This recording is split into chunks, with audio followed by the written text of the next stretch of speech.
Hi, well I'm here at Caesarea Maritima, which is the capital city that King Herod built here on the Mediterranean coast. Herod was a mixed bag of contradictions really.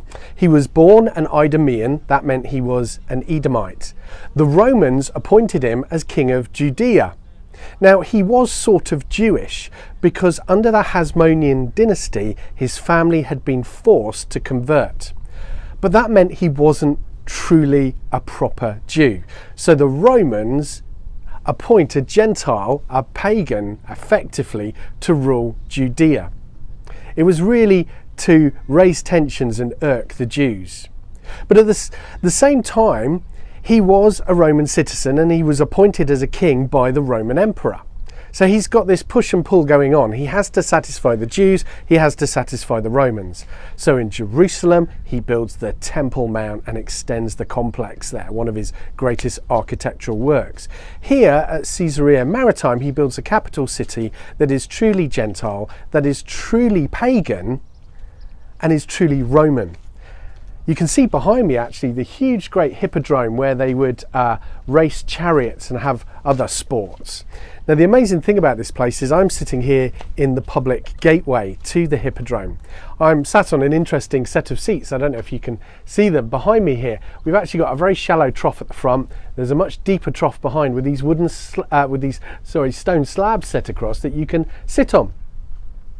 What's funny is these stone slabs are slightly parted, and the reason for that is you put one leg on one slab, one leg on the other, and your bottom hangs over the middle. And that's because this is a public toilet. And when I say public, I want you to understand, look, here is the gateway to the hippodrome. This is truly a public toilet. You go to the loo in public. In fact, you quite often have your best mate here. You'll be talking about life in the Roman city and so on.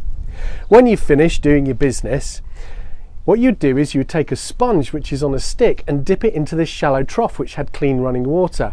You'd then go between your legs, have a good scrub, and then chuck it back in the pot for the next person to use. They would come along, they would give it a bit of a rinse in the trough, and they would clean themselves. Not very hygienic by our standards, but here's the thing I want to point out. In Matthew 27 verse 48, we're told just before the point of death, Jesus cries out. And then we read this thing that to us in the West seems like an act of mercy. They take a sponge on a stick and soak it in sour wine and offer it to him. Guess what that sponge on the stick was? It was the Roman equivalent of used toilet paper. It wasn't an act of mercy. It wasn't an act of compassion. What it was the final act of humiliation before this Jesus who was being crucified because he was King of the Jews was killed. And the thing is, he took it. He took that humiliation. And he did it for you, and he did it for me, so that we never have to be humiliated in that way. I just want you to think about that and reflect on the majesty and actually the terror of that cross. Goodbye.